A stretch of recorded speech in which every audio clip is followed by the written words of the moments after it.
Middle ఈస్ట్లో మిసైళ్ల వర్షం దద్దరిల్లిపోతున్న Iran, Israel, Lebanon, Gulf దేశాలు డ్రోన్లతో కూడా దాడులు చేస్తున్నారు. ఇరాన్ అయితే అసలు ఏం తగ్గట్లేదు, వెనకకి వెళ్ళట్లేదు. అసలు ఏదో ఒకటి తేల్చుకుంటామని చెప్పేసి అయితే భీకరంగా యుద్ధం అయితే చేస్తున్నారు డ్రోన్లతోని. టెహ్రాన్లో రాత్రంతా బాంబు పేలుళ్లు. ఇరాన్ కొత్త రక్షణ మంత్రి కూడా మృతి చెందారు. ఇజ్రాయెల్తో పాటు గల్ఫ్ దేశాలలో యుఎస్ బేస్లపై ఇరాన్ అయితే అటాక్ చేస్తుంది. ఇరాన్ అయితే యుఎస్ బేస్లనే తీసుకొని అక్కడనే అటాక్ చేస్తుంది. సుప్రీం లీడర్ను ఎన్నుకునే అసెంబ్లీ ఆఫ్ ఎక్స్పర్ట్స్ భవనం అయితే ధ్వంసమైపోయింది.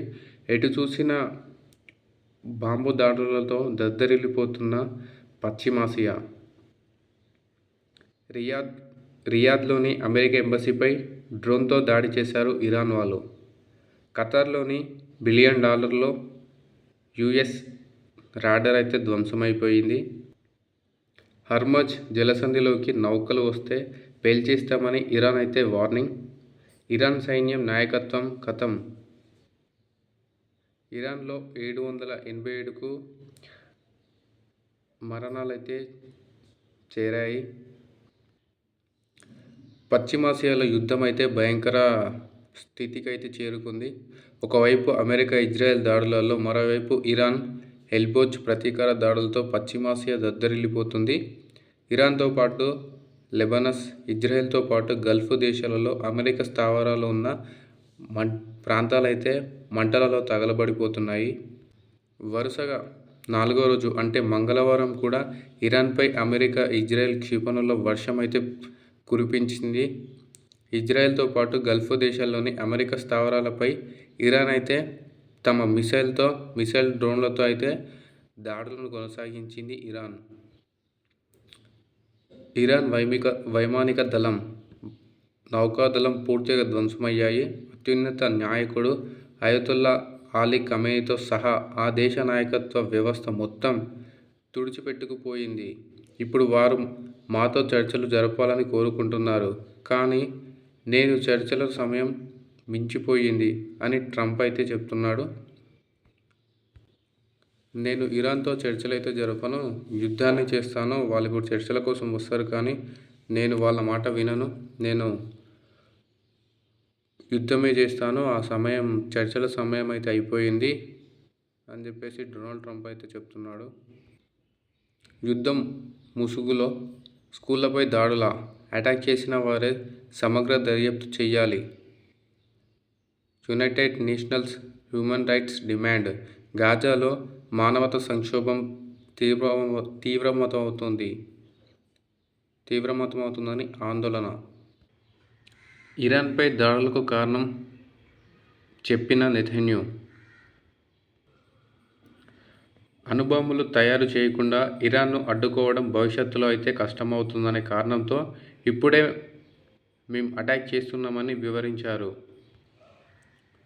అయితే గతేడాది జూన్లో 12 రోజులు ఇరాన్పై దాడులు చేశాం. వారి న్యూక్లియర్ తయారీ సైట్లను, బాలిస్టిక్ మిసైల్స్ కార్యక్రమం పూర్తిగా ధ్వంసం కూడా చేశాము.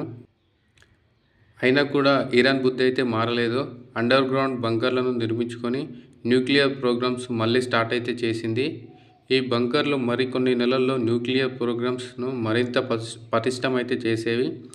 ఇప్పుడు ఇరాన్పై చర్యలు తీసుకోకపోతే వారిని భవిష్యత్తులో ఏమీ చేయలేకపోతాం. అందుకే దాడులు అయితే చేశాం.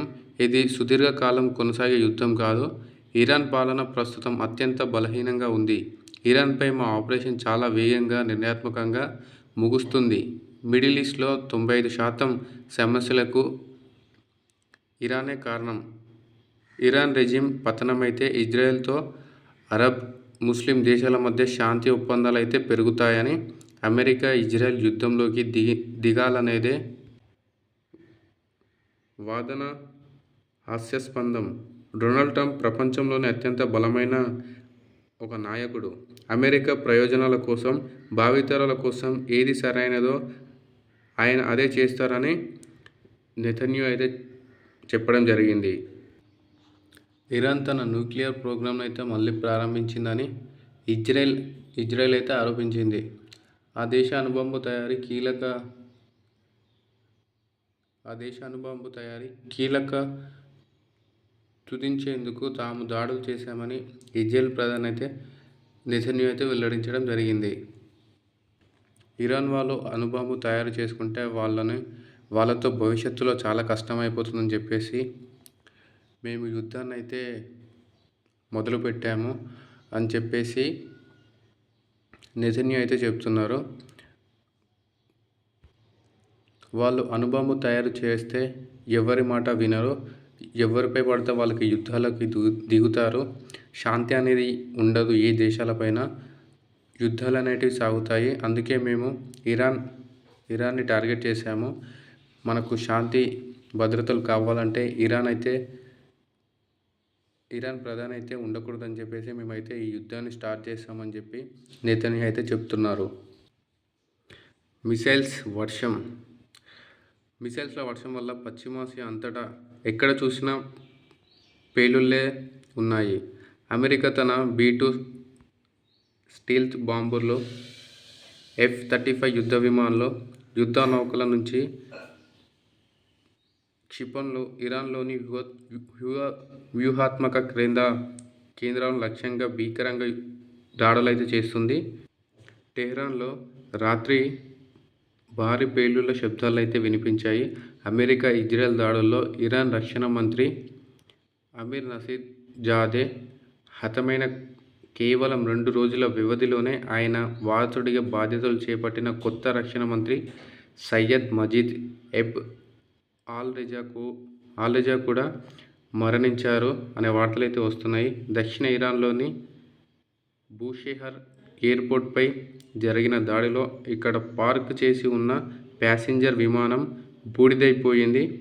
టెహ్రాన్లోని కీలకమైన మెహ్రాబాద్ విమానాశ్రయంపై అమెరికా ఇజ్రాయెల్ దళాలు బాంబుల వర్షం అయితే కురిపించాయి. పవిత్ర నగరం కోమ్లోని అసెంబ్లీ ఆఫ్ ఎక్స్పర్ట్ భవనాన్ని కూడా ధ్వంసం చేశారు వీళ్ళైతే. ఇరాన్ కొత్త సుప్రీం లీడర్ను ఎన్నుకునే కీలక కేంద్రం ఇది. తూర్పు టెహ్రాన్లోని హకీమియా నివాస ప్రాంతాలైన ఇజ్రాయెల్ దాడులు చేసింది. ఇరాన్ నౌకాదళ ప్రధాన కార్యాలయంపై జరిగిన దాడిలో 11 యుద్ధ నౌకలు అయితే ధ్వంసం అయినట్లు అమెరికా అయితే ప్రకటించడం జరిగింది. ఇరాన్ అయితే మేము అసలు తగ్గము, వెనక్కి వెళ్ళేదే లేదు, చావో పేడో తేల్చుకుంటామని చెప్పేసి ఒక భీకర యుద్ధాన్ని అయితే ఇరాన్ కూడా చేస్తుంది. ఇరాన్ తన దగ్గర ఉన్న క్షిపణులు షాహెద్ డ్రోన్లతో గల్ఫ్ దేశాల్లోని అమెరికా స్థావరాలపైన అయితే ప్రతీకార దాడులు అయితే తీసుకుంటుంది. మంగళవారం ఉదయం రియాద్లోని US ఎంబసీపై జరిగిన డ్రోన్ దాడిలో స్వల్ప అగ్ని ప్రమాదం జరగగా కువైట్లో అమెరికా రాయబారి కార్యాలయాన్ని నిరవధికంగా మూసివేయడం జరిగింది. కువైట్, బహ్రెయిన్, ఇరాక్, ఖతర్, UAEలోని తమ దౌత్య సిబ్బంది కుటుంబాలను అమెరికా వెనక్కైతే పిలిపించుకోవడం జరిగింది. బహ్రెయిన్, ఇరాక్, కువైట్, UAEలోని 6 అమెరికా స్థావరాలపై ఇరాన్ క్షిపణులు అయితే పడ్డాయి. ప్రపంచంలోని అతిపెద్ద చమురు శుద్ధి కర్మాగారంలో ఒకటైన రాస్ తనూరాపై కూడా ఇరాన్ దాడికి ప్రయత్నించింది. సౌదీ రక్షణ దళాలు వాటినైతే అడ్డుకున్నాయి. ఇరాన్ దాడులతో దుబాయ్లో ఒక హోటల్ తగలబడిపోయింది. మంగళవారం ఉదయం UAEలోని ఫుజైరా చమురు కేంద్రంలో అగ్ని ప్రమాదం అయితే జరిగింది. చర్చలకు సమయం మించిపోయిందని ట్రంప్ అయితే చెప్పడం జరుగుతుంది. అమెరికా ఇజ్రాయెల్ చేసిన దాడిలో ఖమేనీ భార్య మన్సరే బోజాస్తే బాఘేజాదే ఆమెనైతే చనిపోవడం జరిగింది. శనివారం అమెరికా ఇజ్రాయెల్ జరిపిన వైమానిక దాడుల్లో ఆమె తీవ్రంగా అయితే గాయపడ్డారని, ఆమె చికిత్స పొందుతూ అయితే మరణించారు. అసలు అమెరికా ఇజ్రాయెల్ మొదలుపెట్టి డైరెక్ట్గా ఖమేనీనే అంత సులువుగా వాళ్ళు ఎలా అటాక్ చేశారు అని చెప్పేసి చాలామందికి అయితే ఒక ప్రశ్న అయితే ఉంటుంది. అయితే ఇరాన్ ట్రాఫిక్ కెమెరా నెట్వర్క్ను హ్యాక్ అయితే చేశారు. మొబైల్ ఫోన్ సిస్టమ్స్లోకి చొరబడడం ద్వారా ఖమేనీ యొక్క కదలికలు ఇజ్రాయెల్ నిరంతరం చూస్తూ ఉండేదన్నమాట. అయితే టెహ్రాన్లోనే దాదాపు అన్ని ట్రాఫిక్ కెమెరాలు అయితే గత కొన్ని సంవత్సరాలుగా ఇజ్రాయెల్ కంట్రోల్లోనే ఉన్నాయి. ఈ కెమెరాలు అనేటివి ఇజ్రాయెల్ వారైతే హ్యాక్ చేసుకొని వాళ్ళ కంట్రోల్లోకి తెచ్చుకున్నారు. కెమెరాల నుంచి వచ్చే ఫుటేజ్ని ఎక్స్ట్రాక్ట్ చేసి నేరుగా టెల్ అవీవ్ దక్షిణ ఇజ్రాయెల్లోని సర్వర్లకు పంపించుకునేవారు. ముఖ్యంగా ఖమేనీ నివాసం నుండి పార్చర్ స్ట్రీట్ పరిసరాల్లోని కెమెరాల ద్వారా ఆయన బాడీగార్డ్స్ తమ వ్యక్తిగత వాహనాలు ఎక్కడ పార్కు చేస్తారు, వారి రోజువారీ కదలిక ఎలా ఉంటుంది అనే అంశాలపై ఇజ్రాయెల్ పూర్తిగా అయితే గమనించడం జరిగింది. అలాగే ఖమేనీ ఎక్కడ ఉంటాడు, ఎక్కడ నివసిస్తాడు, ఎవరిని కలుస్తాడు, ప్రమాదం వస్తే ఆయన ఎవరి దగ్గరికి వెళ్ళి సహాయం కోరుతాడు అంశాలపై లోతైన అధ్యయనం అయితే ఇజ్రాయెల్ అయితే చేయడం జరిగింది. ఎప్పటికప్పుడు సేకరించిన సమాచారాన్ని క్రమంలో తీసుకువచ్చారు. ఇజ్రాయెల్ ఏఐ టూల్స్ ఆల్గారిథమ్స్ను ఉపయోగించింది. ఫిబ్రవరి 20న అత్యంత ఖచ్చితత్వంతో ఖమేనీని అయితే టార్గెట్ చేసి అతన్ని పూర్తి డేటా తీసుకొని ఖమేనీని అయితే టార్గెట్ చేశారు. ఆ డేటాతో ఖమేనీని అయితే చంపేయడం జరిగింది. ఇరాన్లోని ఇస్ఫహాన్ ప్రావిన్స్లో ఉన్న అత్యంత కీలకమైన నటాంజ్ అణు కేంద్రంపై అమెరికా, ఇజ్రాయెల్ అయితే దాడులు నిర్వహించింది. కొన్నాళ్లుగా అంతర్జాతీయ ఒప్పందాలను కనిపెట్టి ఇరాన్ వేగంగా అణ్వాయుధాలు తయారు చేస్తుందని నిఘా వర్గాలు సమాచారం ఇచ్చారు. సమాచారం తీసుకొని ఆపరేషన్ని చేపట్టినట్లయితే వెల్లడించారు. ఈ దాడిలో నటాంజ్లోని యురేనియం శుద్ధి కేంద్రాలు తీవ్రంగా అయితే దెబ్బతిన్నాయి. ఇందుకు సంబంధించిన శాటిలైట్ చిత్రాలు రిలీజ్ కూడా చేయడం జరిగింది. తాజా దాడుల్లో న్యూక్లియర్ ఫెసిలిటీ కాంప్లెక్స్లోని పలు భవనాలు దెబ్బతిన్నట్లయితే ఆ చిత్రాలలో కనిపించడం జరుగుతుంది. ఈ నెల 1-2న జరిగిన దాడుల్లో సంభవించిన వాంటర్ అనే సంస్థ ఈ శాటిలైట్ చిత్రాలను అయితే తీయడం జరిగింది.